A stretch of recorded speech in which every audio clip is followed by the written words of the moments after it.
defendant slash candidate Trump. He is both things right now. This man who spent years trying to outrun the long arm of the law, a record-breaking number of civil cases even before he got to the White House, the ongoing clashes now over his fraud and defamation, both decided by courts, and then the 4 separate criminal cases and potential trials that Trump is battling. All of this as Republican candidates make their closing arguments in the home stretch to Iowa. During that period, Trump spent much of the final week as a defendant in courtrooms.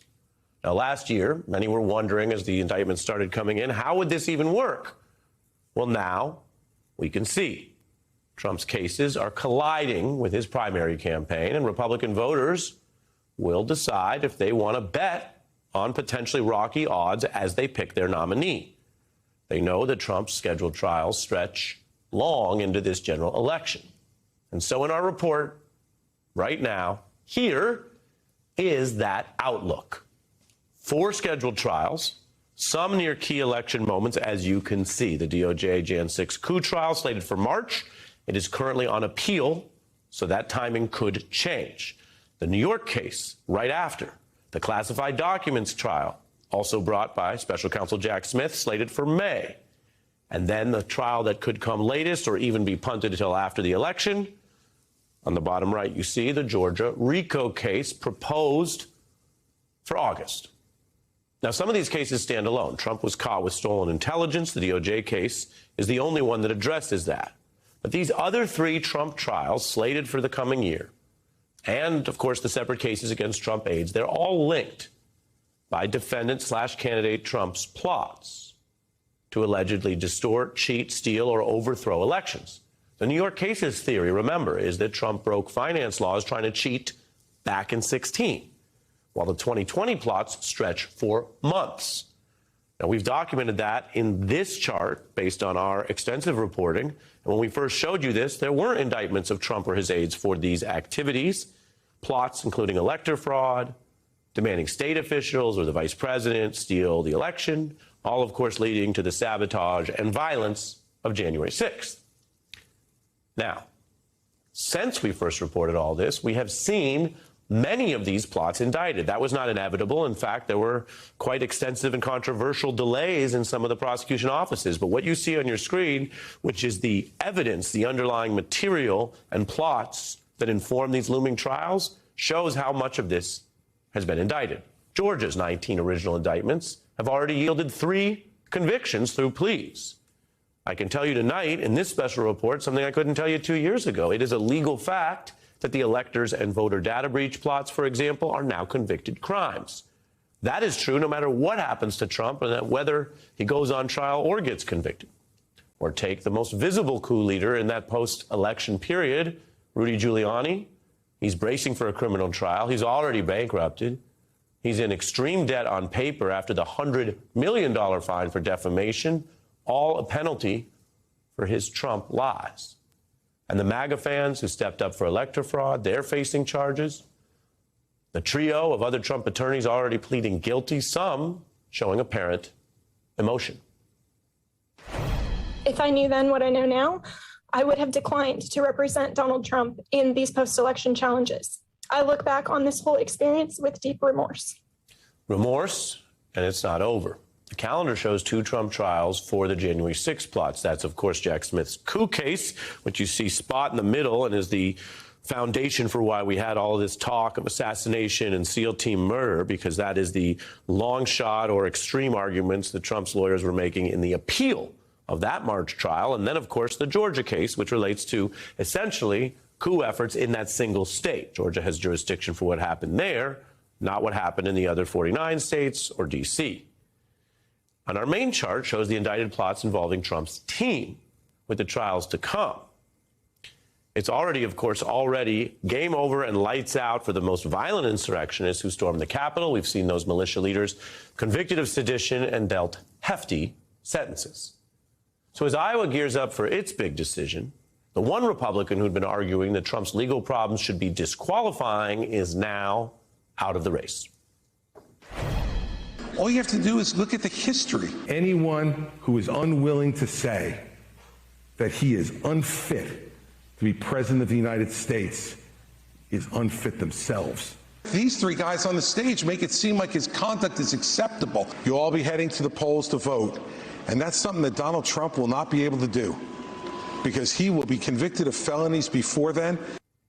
Now, that's Chris Christie's prediction. The calendar shows that a conviction or acquittal could happen by Election Day. That's why it's important to chart all this together. Where as of right now, it is also possible that that coup trial on appeal for March could be delayed, even out past the election. So the calendar matters. The U.S. has never held a presidential election stacked against this kind of court calendar. If Trump were convicted, voters could factor in that legal fact. They could consider it. Outside of the Republican primary electorate, polls show independents and general election voters would turn on Trump over a conviction. And that is logical. We have a lot of history for that in both parties.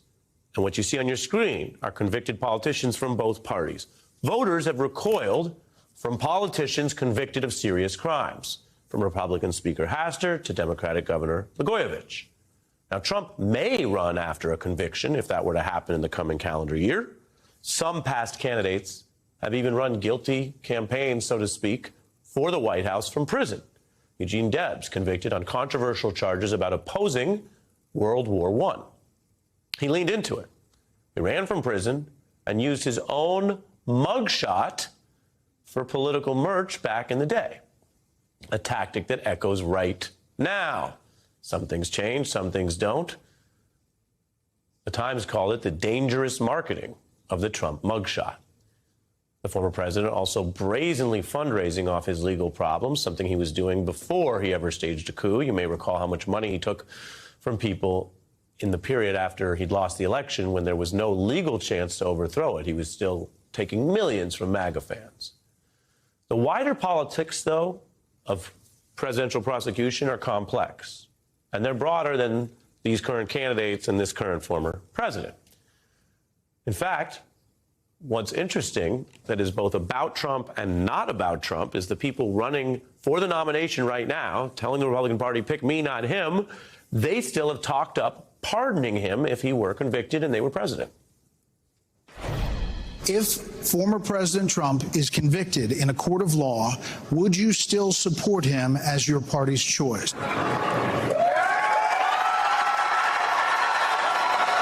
Can you just explain why you would vote for a convicted felon for president? So if the Constitution permits somebody to run, and that's the person that people of this country want to elect, then that's the way our system works, and I stand by it. I would pardon Trump if he is found guilty. I think we got to move on as a country, and, it's like Ford did the Nixon.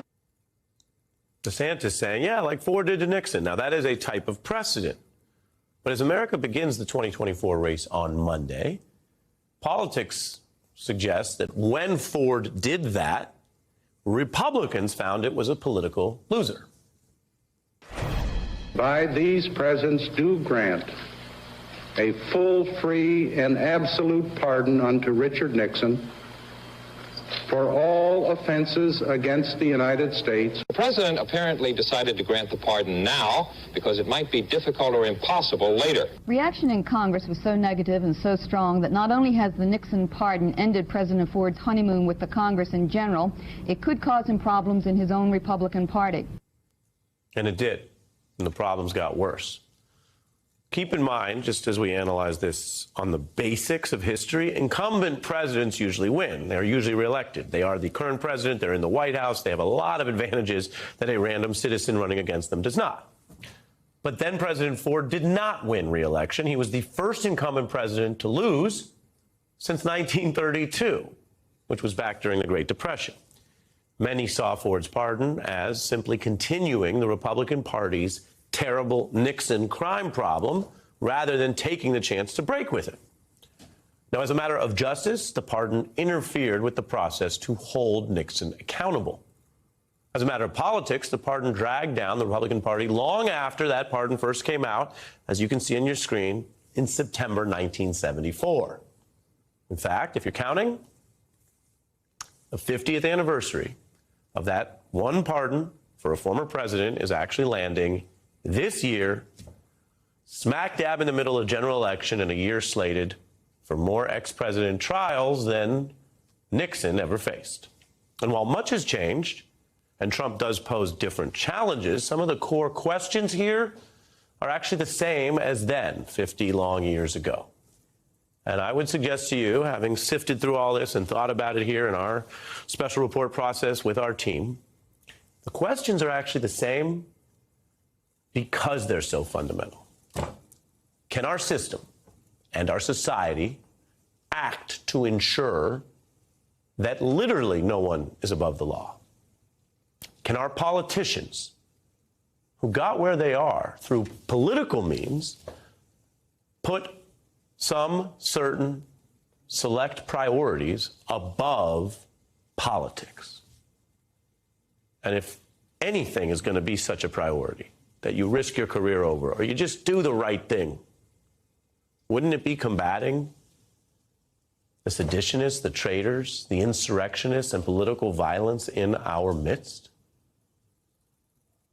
The answers go beyond tracking trials on the calendar or counting votes. The answers require principle and fortitude from our leaders, and honestly, I mean it, from us. Feel any better? I have already put evac on alert. He's ready to go if it comes to that. General, I can assure you. Hey, General, let me into the war room to see you, so I had to hack my way onto this frequency. This better be critical, Wheelie. Sir, come on, when is it not, please? Okay, couple of things. I'm running low on the double. I was thinking about taking a couple of months sick leave, maybe starting today. And, oh yeah. I intercepted a transmission from Megatron. Then send it through. Yes, sir, right away, sir. And so I was so damn good on the other stuff. This is your last warning, insects. Relinquish what remains of the Allspark. So who's the insect? You? What? Who's the insect? Protect you. They were defeated on our world, and we will defeat them here. This was just a diversion. Security, please bring up.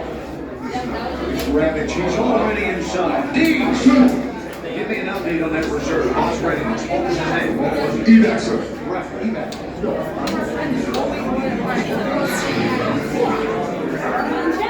She's right in front.